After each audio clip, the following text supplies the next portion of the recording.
the CGA Tour, a podcast unlike any other. Now your host, Glen Alexander. Welcome back to the latest episode of the CGA Tour podcast. As always, here I'm your host, Glen Alexander. And on tonight's episode of the podcast, rejoined by huge college basketball fan and favorite follow on Twitter for all your sports picks, Alexi Bollwerk. Alexi, how's it going? Calvin, it's an honor to be back on the podcast. It's been way too long. It's going great, and I'm excited to talk some college basketball with you. Me too, man. Glad to have you back on. You know, March is less than a month away now as we're got to start out February strong here, but want to talk to some Oklahoma State basketball and also then follow on from there, some Big 12 basketball and some March Madness. As it looks like right now, I don't think I'm going to talk about Oklahoma State and March Madness, so I don't think we are. So it's been a time here with Oklahoma State basketball, right? Am I wrong in saying that at all? It's a grim start to the season here. Yeah, man, it's been a really disappointing season to say the least. And I didn't really know what to expect with this team coming into the year because there were so many new faces. I mean, we saw the freshman class coming in. We saw some transfers. We saw a lot of players leave. You know, the transfer portal is just a different animal right now. And I think the expectations it's coming into the season were, okay, let's just wait and see. But I think once non-conference started and we played some of these weaker teams like Notre Dame, St. Bonaventure, Creighton, Southern Illinois. I mean, I'm not saying Creighton's not a good team, but those are all teams we lost to. Like our best non-conference win, you could argue was Sam Houston State. And that's not saying much at all. So yeah, didn't really know what to expect coming in. Then I think we kind of learned a lot about what we were going to be before Big 12 play, and Big 12 play has just been pretty much what it's been the last couple of years, and that's not enough consistency on the offensive side, no one who you can really count on to be your go-to scorer, and many minutes of droughts. You just continue to see the offense go in droughts without scoring. So not to get into everything, but it's just been a disappointing season, a lot of inconsistent play, and I'd like to see us do better, but we're in the hardest conference in college basketball, so I don't think it's going to get any easier from here on out. Yeah, I got to say, this year now having 14 teams, whereas last year I think it was 10. It's one of those things where last year I could have said, oh, we should have 80% of the conference, and now, of course, 14 teams. There's just no way that same stat looks as cool because just math. But how many teams do you think in the Big 12 get into the March Madness this year, now with it being 14? I mean, is it still like around that 7 mark, or is it more? Man, the Big 12 is so good this year. I mean, let's see. So let's say Houston, Baylor, Iowa State, Kansas, TCU, Tech, OU, BYU. Right there, if I just name those teams, that's about 8 teams. I think unless something crazy happens, I think all 8 of those teams are getting in. And then you could argue that Cincinnati is right there on the bubble. I didn't even mention Texas. Texas is 4-6 in the conference, but I still think they're good enough to make it. So honestly, I think 8 is almost a lock. And I would say we could get up to 10 teams in the conference, in the tournament from the Big 12. I think it's that good. And depending on how Cincinnati does on the year, I think they're like basically that 10th team who can make it. And I think Texas is still sitting right there on the inside, but close to being more on the bubble. But yeah, I think the Big 12 is as good as ever. And with these new additions, it's been really, really fun to watch. So yeah, I'd say I would mark it at 10 right now. That would be my prediction. We get 10 teams in for the Big 12. Well, I got to say, hearing that makes me feel a lot better when it comes to our conference standings and how we've done this year, because at least it's not, oh, we're absolutely bottom of the barrel, because we are last in the Big 12 record-wise. And I think that's just period record and record in the Big 12. So that makes me feel a little bit better that, hey, you know what? The other 10 of the teams above us are going to get into the conference tournament. It's not like we're playing just a bunch of cupcakes and still can't win. But with that being said, this is a team that, like you said, I didn't know what to expect coming in. We have the 14th overall recruiting class in NCAA. In the Big 12, I want to say it was an incredibly good recruiting class overall, but just still not number one because you got KU. And the other thing we're not talking about here is that, you know, basically KU having Hunter Dickinson come in and just other guys transferring in, it's not like it's going to be a fair representation of looking at just recruiting rankings anymore, just with the transfer portal overall. I mean, I can't say, oh, you know what, like, we're fine, the transfer portal, don't worry about it, but then go, oh, yeah, because our recruiting rankings are so good, when it's just so hard to figure out how good that is comparatively anymore. What do you think the biggest issue with our team is right now? Like, why are we struggling to put up points? I mean, in a lot of the games, to me, that's what sticks out here. So we're scoring in the 60s or below, and in most of these games so far, of course, last night's included. Well, first off, I just don't think we have the players who can consistently put up points. Like I think if there's one positive to look at from this year, I have liked the addition of Javon Small. I think he's been a really nice addition, transfer from East Carolina. But when it feels like he's really your only guy who can score points on a consistent basis, yeah, you have some problems. And I would say there are some things you could look at as well in a positive. Like I have liked Brandon Garrison. I mean, as a freshman, he's getting a lot of playing time, so that should bode well for him in the future. You know, getting these guys experience and minutes in Big 12 play can only make you better as a player. At least I hope it can make you better. But yeah, I think it just is the lack of scoring. We don't have a guy who, if Javon Small is not having a great game, we don't have a guy who can just get us buckets. And I think that's our biggest problem is the offensive inconsistencies and way too many turnovers. I can't tell you how many times I've seen it where out of a timeout, you know, it looks like we don't even know what we drew up in the play. It's like we have no idea what we're doing. And so that's really frustrating. The offensive inconsistencies, the turnovers. Like I said, I feel like I've been saying this for the last 5 years, and it hasn't got any better. Yeah, when I look at just the Big 12 rankings for recruiting coming into this season on 247, it even looks better than I thought it would, where we had the third overall recruiting class, and this includes transfers. KU is 2, and they're separated by decimal points, literally just tenths of a decimal. And then you've got Iowa State number 1, so go figure. Of course, there's always going to be a team that just surprises us there. I'm surprised Houston's not at an even higher point just because of how good they've been this season, especially after last night's game. See how good they are. Surprisingly, they're not up there in that recruiting portal higher as well. The thing that shocks me the most here on the offensive side of it is that we have not 1, not 2, but 3 4-stars currently on the team, and only 2 are getting minutes. I mean, Justin McBride's getting minutes now just out of desperation, out of just sheerly like, okay, you know what? You have Bryce Thompson go out. All of a sudden, all right, you just got to start playing more and more guys, see what more the bench is. And then one guy here who, in my mind, was going to make a huge difference for us and just now is no longer with the team, is a previous 5-star, but then was a 4-star transfer in Isaiah Miranda, which who knows what the deal is with that guy. This is 2 schools now where just hasn't really played at all. He didn't play a minute for NC State when he went there straight out of high school, and then he transfers to us. I did see him appear in some games, but I don't even know how many minutes it was. He's off the team. And that was like a mutual parting of ways, worded very, very nicely in his case, of course, for him not playing really at all.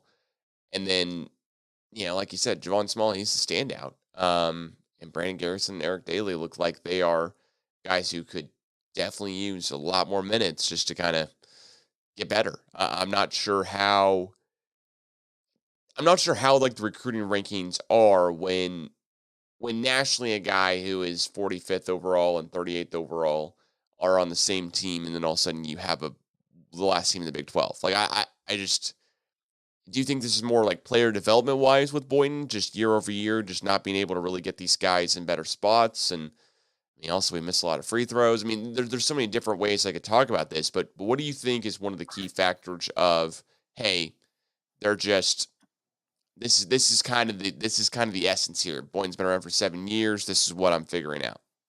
Yeah.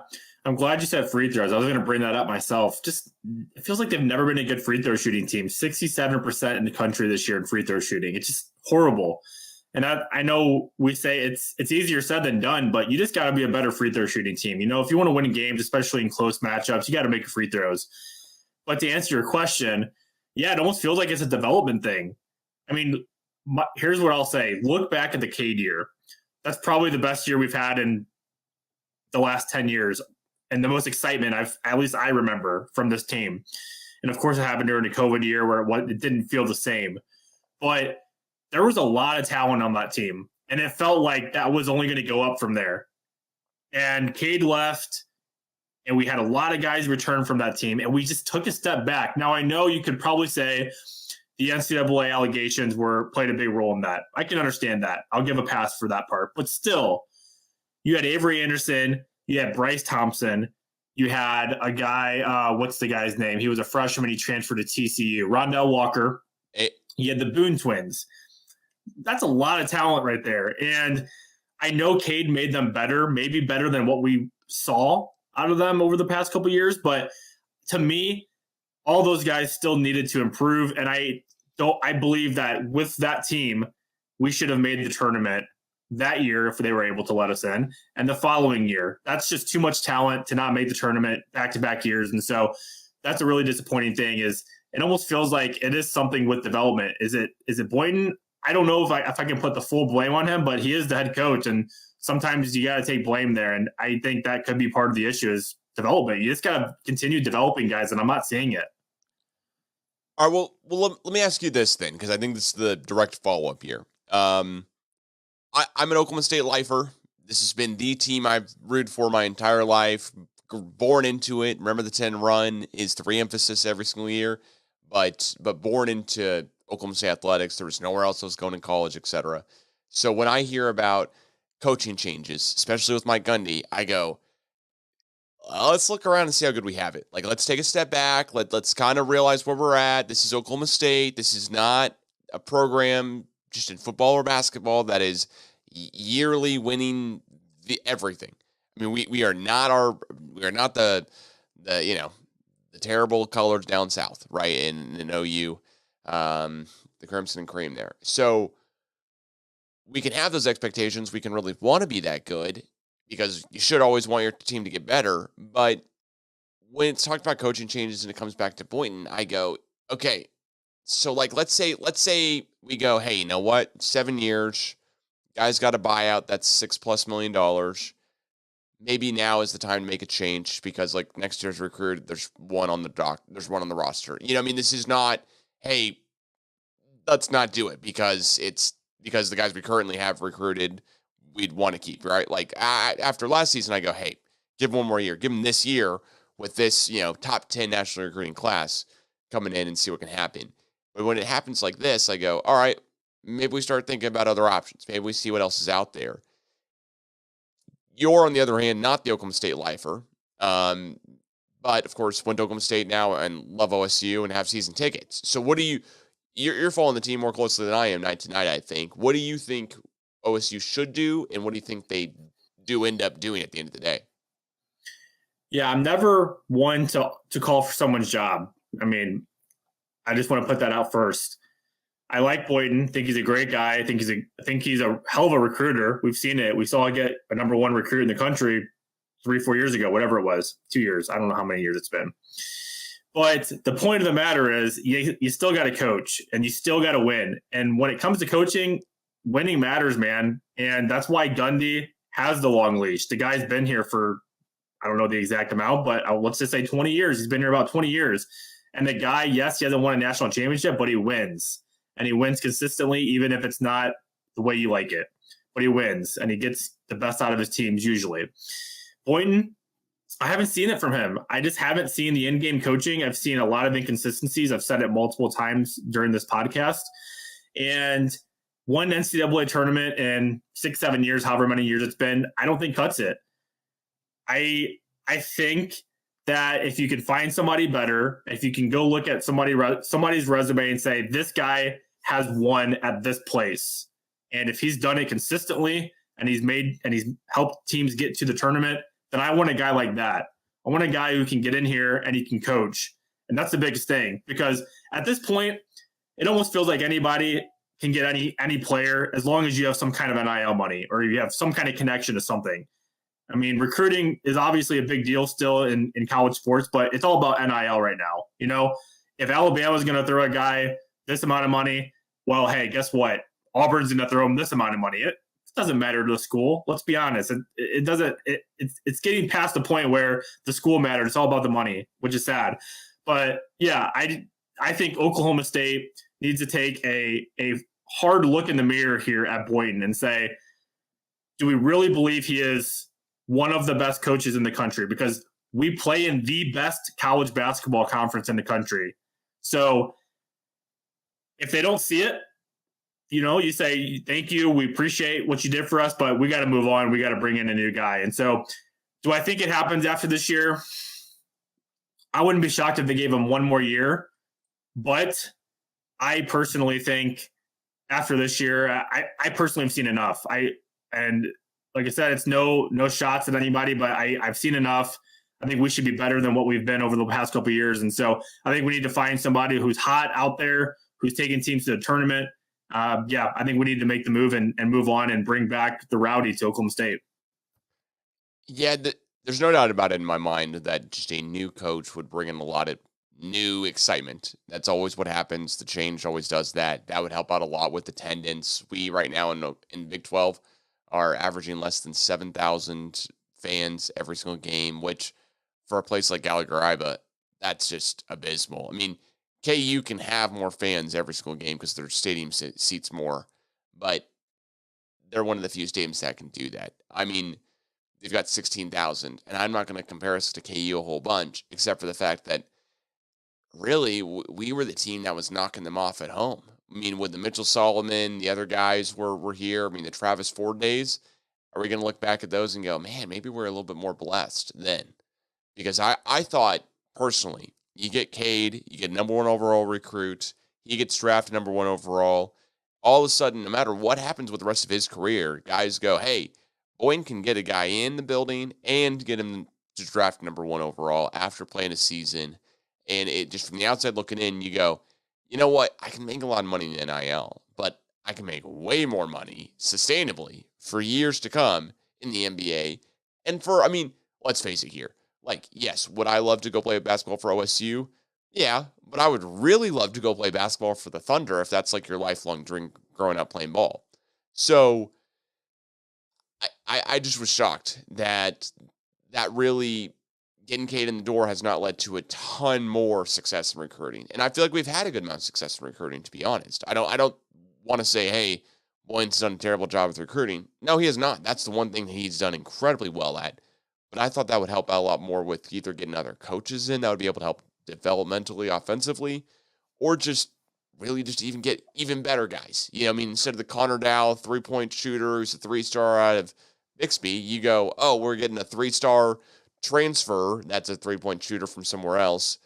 And there's multiple games too where, we just have a couple games early on. It seems like every single season where I'm like, oh yeah, we lost to Abilene Christian at home, like by 5. Yeah, that can't happen. That was our first home. That was our first game this season. Okay, cannot happen. And then St. Bonaventure beats us by 2. All right, it's by 2. It's in New York. Notre Dame beats us by 2. All right, it's in New York. And then we blow out New Orleans. Cool, we should. I'm not going to take a game every single game by game, but like, okay, Southern Illinois beats us by 2.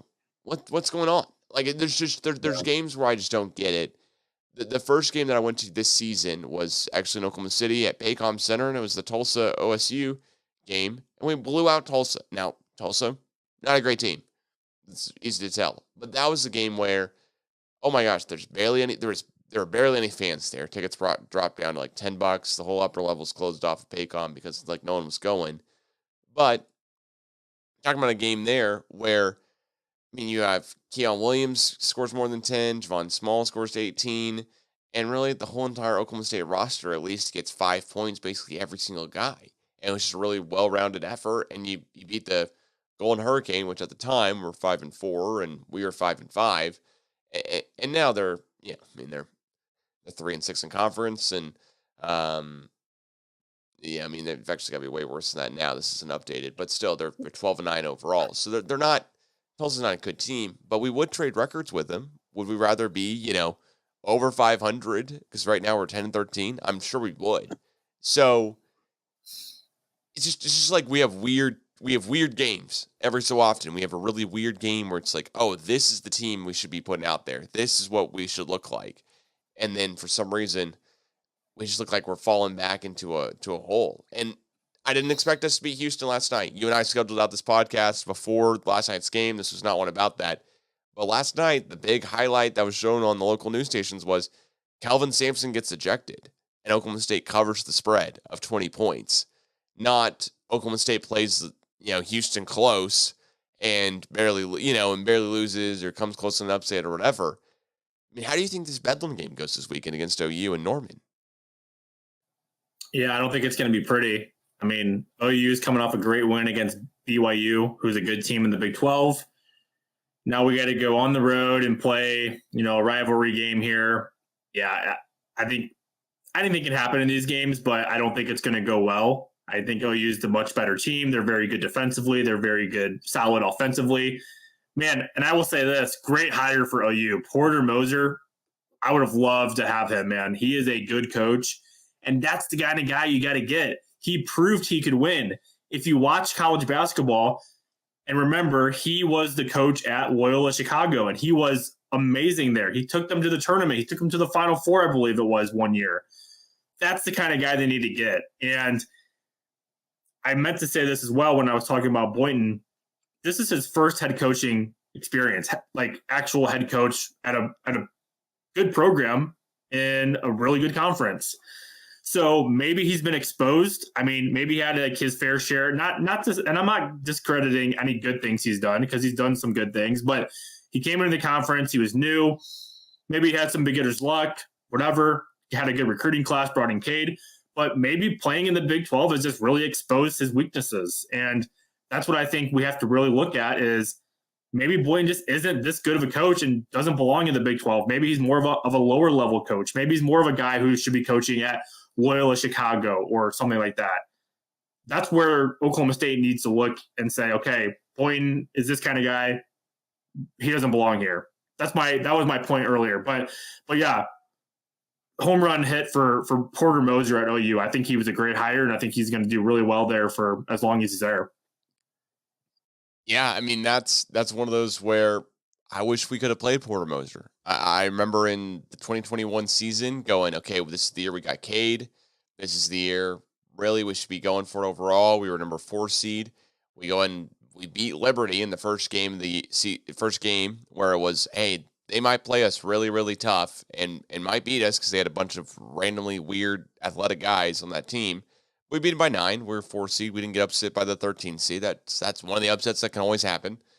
But then we play Oregon State, the 12 seed, and they had just come off a huge run in the Pac-12 to even make the tournament, and they beat us. And of course, then they go play Loyola Chicago. So that was one of those where, man, that Porter Moser guy, he might know what he's doing there. And besides that, that's the 1 year we've made the tournament in the 7 years with Boynton, including this year. So, we've also got some NIT stuff we could talk about with Boynton, but I don't necessarily think that's making the huge headlines anywhere. I don't want to bring it like too far down here, but how much worse could it get before it's like, hey, we got to fire Boynton during the season or something? I mean, if you think if we like lose out, that hey, he's got to go, or is this just really just at this point into the season? Because I mean, it is February. Earlier on in the podcast, I said as we start out the season, It's almost over, so I don't want to lie anymore about that. Yeah.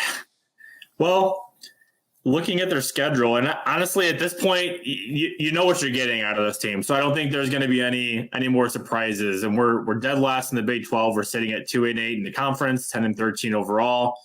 We finished at OU versus BYU, at Cincinnati versus OU, versus UCF, at Texas versus Tech, at BYU. Not an easy schedule at all. I think we have faced the 2 other worst teams in the conference, and we might pick up another win or 2 here at home. That's how it works in college basketball. But I think we've seen what we're going to get the rest of the year. And I think personally, if I was running the show, I would have my decision by now. And it's no matter what happens at the end of the year. I mean, I guess if Oklahoma State were to run the table and win the rest of their Big 12 games, I might look at it different, but I don't think that's going to happen. I don't think anybody thinks that's going to happen. And so if things pretty much stay the same, / get worse. I just think this has got to be it, and we move on. We start in a new direction. All right, well, we'll move it on from that. Who are some guys you would like us to see? And we'll kind of start talking about the rest of the Big 12 here in a minute, but we'll talk more about the rest of college basketball for now. What are some guys you would like to see us either interview or you think we could get, or just some programs that you go, hey, they're on the up and coming a little bit here and there, and love to see Oklahoma State try to go after some of these guys who are the Porter Mosers of the world who would love to come coach in the Big 12. I mean, the K-State coach, was it Josh Tang or Jeremy Tang? Jerome Tang, yes. Yeah, he raved about how he gets to coach in the Big 12. He was talking about the other night on SportsCenter after they beat KU. He was going, "Oh man, this is the greatest to Scott Van Pelt because I get to coach in this league where every single night, if we have any win at all, it's a good win." Yeah, I love Jerome Tang, by the way. That was another great hire by Kansas State. Yes, great hire for Kansas State. He was a longtime assistant with Scott Drew at Baylor, and he was there for like 18 years. So he had his fair share of experience. But a guy who I would not mind Oklahoma State looking at, and I think he has shown he can win over the last couple of years, especially last year. But how about Dusty May, the head coach from Florida Atlantic, the guy who took his team to the Final Four last year and went 35-4 in the regular season, and now they pretty much brought everyone back from last year. They're 17-4 and 7-1 in their conference. At Florida Atlantic, he's been there since 2018. That was his first head coaching gig. He was an assistant at Florida for, it looks like, 4 years, assistant for Louisiana Tech and UAB. But at Florida Atlantic, as a head coach, he has gone 118-64. That would be a guy who I would absolutely target. And does he stay long term? I don't know, but this would be a great job for him. He's coming to the Big 12. He gets to try to take over a program who's kind of stale right now. I believe this is the type of guy they need to go for. Someone who has shown they can win, and they've had their experience at a smaller school. Let's go. I say bring it up, and let's get Dusty May to OSU and Stillwater. That's the guy I would want. I would love it. I would love to see us get a guy like that or that guy, honestly. That sounds incredible. Well, on that note here, let me ask you about Big 12 then. So Big 12 basketball, you're talking 10 out of 14 teams getting in the NCAA tournament. But at the top here, of course, you always got KU. You got Houston as well right now. Who else do you like to win the Big 12? Or is it just those two teams? Yeah, I mean, if I was going to throw another team out there, I will. I will say Houston's game at Kansas over the weekend, still take it with a grain of salt because, one, Kansas, we have to all remember, and if you're not watching college basketball this year, you have to know this. Kansas is not the same team outside of Allen Fieldhouse, and it continues to show. They played Houston, incredible game for them, won the game by 15 points. Then they follow up with that on a road loss to Kansas State. They now have losses to UCF, Kansas State, Iowa State, and West Virginia on the road this year. So outside of Allen Fieldhouse, this is not the same Kansas team, and I will not trust them come tournament time. I will say that right away. I trust this Houston team more, even though they lost the way they did at Kansas. I just think it was a bad spot. They were the Vegas made Houston a favorite in Allen Fieldhouse. That doesn't happen a lot. I think Kansas played inspired, pissed off basketball, so that makes sense. But I think this Houston team, I love the addition of LJ Cryer. Great guard out of the transfer from Baylor. So he's got a lot of Big 12 experience. But this Houston team is so good defensively. And what do you need in the tournament time? Obviously, you need to score points. But when your defense can lock down and prevent teams from scoring, especially on a neutral court, I love this Houston team. I'm a little skeptical of them in previous years because of the conference they play in. But they're proving to me that in Big 12 play, they're a strong team, and I think they're going to be ready even more than they have been for the tournament because of this Big 12 schedule. So they have wins on the road against BYU, which I think is impressive. They beat Texas on the road. They lost by 4 to Iowa State and by 1 to TCU. So every road game outside of Kansas has been very close. Besides that, they've taken care of business, and they're doing it especially at home. So I'm very high on this Houston team. And then one other team I would throw out there that I've liked watching and I think has a shot to make some noise in March is Iowa State. I think they're very similar to Houston, especially from the defensive side of the ball. If you look at Iowa State in adjusted defense of efficiency, they are number 2 in the country. So they play really strong defense. They force turnovers, and they're a solid offensive team. They just had a nice win on the road against Texas last night. So I think Iowa State is not that a lot of people would think they're under the radar, but I think in terms of making a deep run in March, they're one of my other favorite teams out of the Big 12 and a team I could see potentially winning the Big 12 if things can go their way down the stretch. So yeah, Iowa State would be my other team. Wow. All right. Well, we're getting some Iowa State, some Tyrese Halliburton love here, or his former school, but Brock Purdy here. Their school there in Iowa is making some noise. What about Baylor here? I see they're ranked 1 above Iowa State here in the standings right now in AP.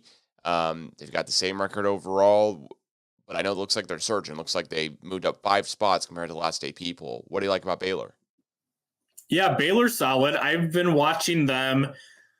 I would like to see them play a little bit better. They're very good offensively. My biggest problem with them is their defense. I get a little worried about their defense, and if it comes to March, you can put up points, obviously, but you got to get stops at some point too, and that's what kind of concerns me about this team. They're playing a lot of close games too. If you look at their schedule in the Big 12, they almost lost to Oklahoma State. You could argue they should have lost in Stillwater to Oklahoma State. They lost at Kansas State by 4. They lost at Texas by 2. At home in triple overtime to TCU. That was a tough one, but they're winning a lot of games in the Big 12 by a very small margin.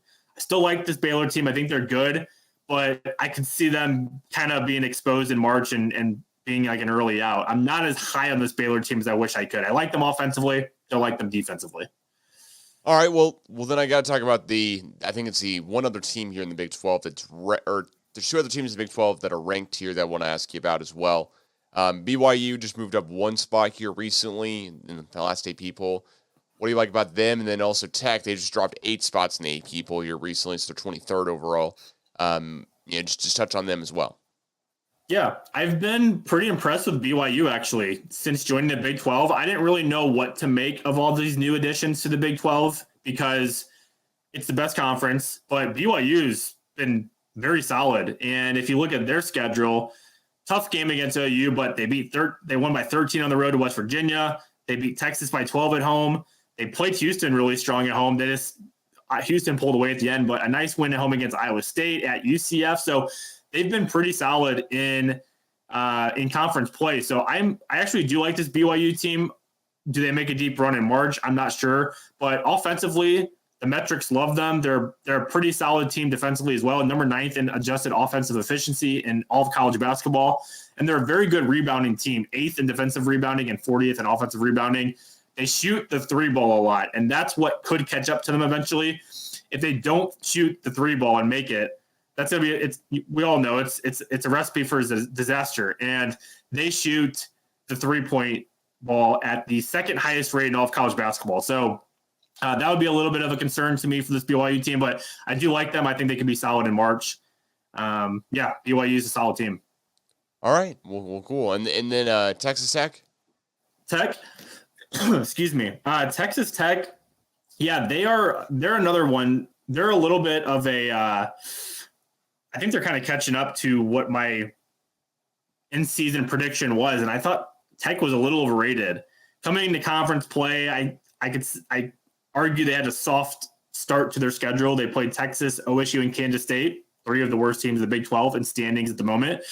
Of course, West Virginia too. But, I mean, Tech, I don't know. They didn't play a super strong non-conference schedule, and I think that is kind of catching up to them in the Big 12 play.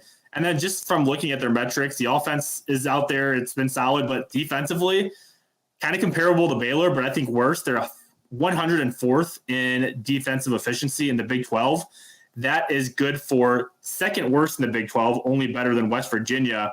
And they, just from looking at some of the numbers, they don't force a lot of turnovers. They usually keep pretty good care of the ball, but not a huge fan of Tech. I think they're kind of being exposed more in the Big 12. So I see them continuing to fall off, maybe hanging on to a thread for the bubble. Gotcha. Okay. Man, that's interesting because they're currently ranked, but yeah, if they're just going to keep falling out here, is kind of your note, and that's interesting way for them to go overall.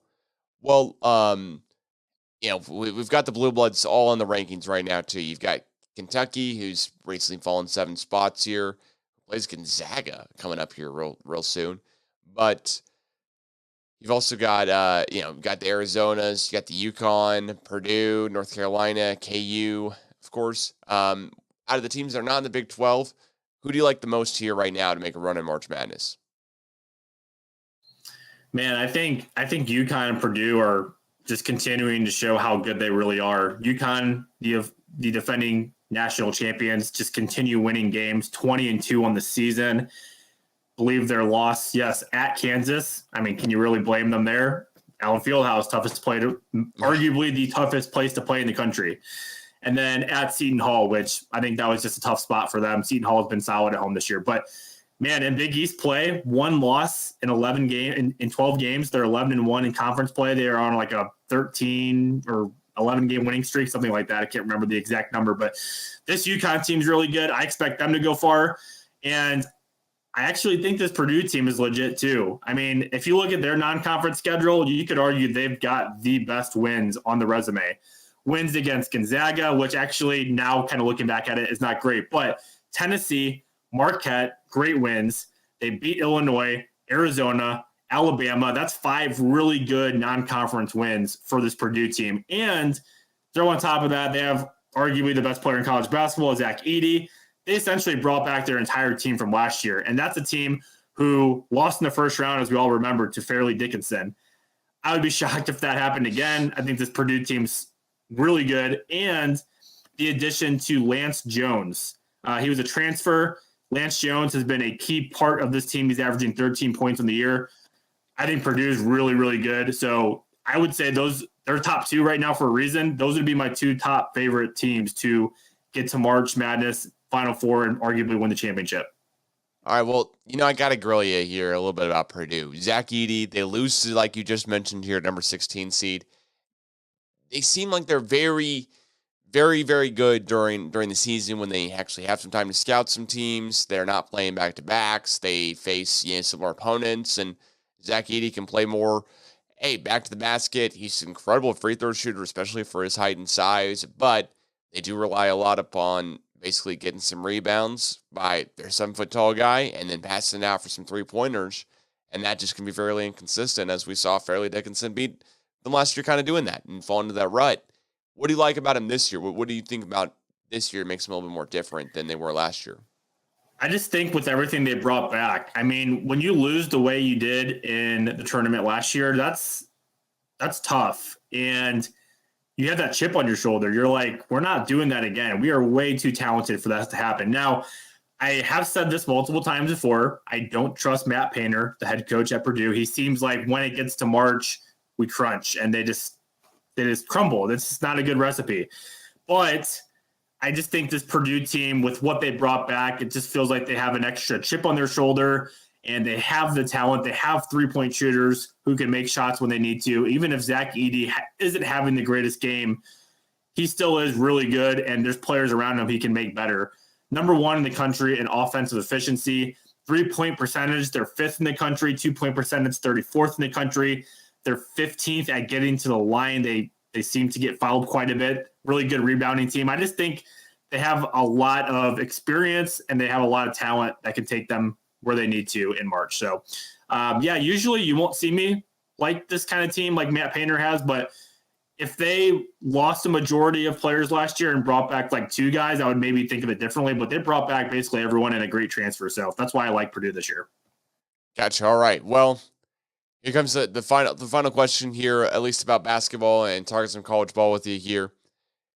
Who do you like to win the whole thing? Who do you got to pick one team? Who's your favorite to win March Madness, be holding up the championship? Man, that is tough because I usually wait to see the bracket because the bracket tells you all about the matchups and who's going to have the hardest path there, who has the easiest, blah, blah, blah, who has the home court advantage based off your region, that kind of stuff. So I don't think you can really say it right now. I can't say it right now with a with a ton of confidence, but well, I'll help you out here. I'll say purely off vibes. Purely, you're just going vibe central here, vibe city, whatever you want to say. This is purely off vibes. Who do you like the most? We're not saying you're picking the team that everyone should put all their money in right now. Just purely off vibes before we see how it all works out. Purely off vibes, I would have to go back to Connecticut. I'm going to say back-to-back champ Connecticut. They have a great coach in Danny Hurley. They brought back a lot of their team. Just looking at some of their games on the schedule, as I said, they lost to Kansas by 4 in Allen Fieldhouse. They beat North Carolina earlier this year by 11. They're dominating Big East play right now. They've got the experience. They've got the coaching. They've got guys who have been in these kind of situations before. I would take UConn again. And I know they're probably going to get a hard path this time because of the defending champ being the target on their back. But that's been the best team that I've watched in college basketball in terms of consistency. They're number 3 in offense efficiency. They're 15th in defense efficiency. All the numbers like them. I think this is the best team in college basketball. If it comes down to it, if I had to pick one team right now, I'm picking the number 1 team in the country, and that's the Connecticut Huskies. Wow. Well, that kind of goes to show you what the how good, I guess, you can be in back-to-back years. And, hey, you know what? I don't think they played in the best conference in college basketball. I think that's, of course, the Big 12. But maybe that helps them out a little bit. You know, you can kind of weather some storms, not take as many punches every single night, and be duking it up. So it's a good deal.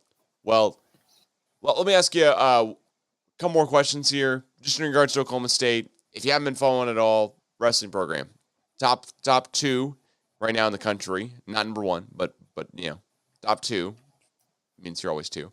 Otherwise, you say top 1. But with that being said, here, been following wrestling at all, or are you keyed in on the season? Looks like we got 3 more wrestling duels. I'm just throwing at you here from left field. Looks like we could add on that 54th national championship if everything works out well. Honestly, I haven't been keeping up too much with wrestling. That might disappoint some people, being an Oklahoma State grad, and we have such a great program at Oklahoma State, obviously led by John Smith. But you know what? Sadly, I have not kept up with wrestling. I think I need to get into the groove of it. But I've just been so busy and watching college basketball that it's pretty much slipped my mind. But no, I'm glad to hear that they're doing well, and hopefully they can get to that national championship again. Yeah, that would be that'd be awesome because, hey, it's been a minute since Oklahoma State's won a national championship in wrestling. Have the most amount of any program in the NCAA, but one also shouted out here that, you know what, Big 12's got to put standings for wrestling on their website. I'm not seeing it anywhere. So I was going to look it up, give some fun stats and key facts here, but not going to be able to do it. All right, well, very, very last question I'll ask you then is about Oklahoma State football. How do you think we do this season? Do you think we have a better record this season than we did last year? That's basically the question here. You know what? With everything we brought back, the expectations are obviously going to be high. O-line's back, quarterback's back, Ollie Gordon. I think it'd be very disappointing if we don't win the Big 12. Let's just say that. With everything we brought back, with Texas and OU leaving, and this being our first year without them, we need to take this conference and say, we are the dogs of this conference now. We are the top of the top, and we are going to continue dominating this conference from here on out. So anything less than a Big 12 championship next year, absolutely disappointing in my opinion. With everything they're bringing back and the way last year started and ended because of how bad it started and we improved throughout the year, I think it would be very disappointing if we didn't make the Big 12 championship next year and win the Big 12 championship. So yes, I'm saying we will and we should have a better year in the Big 12 and overall as a football team. Well, hey, that's a high bar to live up to just because last year we went to the Big 12 championship. But, of course, last year I didn't see that coming really until it got to be a very, very end of the season. So, hey, it's all about winning right now, man. We got to win the Big 12 championship, and you do it consistently. We are the dogs of this conference now. Prove it. Yeah, got to. Heck, we got to beat Utah this year. That is the team that I'd be worried about in the Big 12. This is our conference. We tell Utah, welcome. We need to just be welcome to the Big 12 and give it to them. You know, we have to continue being that. That's what I'm saying, man. Oklahoma State's got to take it from here on out. We got to be that team. We sure do. And heck, we've got every single possibility of doing that. So I know we'll be back here talking about Oklahoma State football before too long. That's the bread and butter at this point. But hey, you know what? Maybe it's time for us to kind of dig into baseball season a little bit here. It's it's almost here. 50 days from now, we will have opening day. I just saw it today. 50 days until opening day. Baseball is almost back, man. I'm excited. I'm pumped. And hey, maybe you and I can get to a little bit closer than Busch Stadium, but just get up I-35 and take Highway 51 over to O'Brien and see Oklahoma State Cowboys. Basically, I would be down for that. Go get a couple pitches in here, see that first week of March. But until then, Alexi, thanks so much for joining me here on the latest episode of the CGA Tour podcast, and we'll catch you guys again soon. Thanks, Calvin.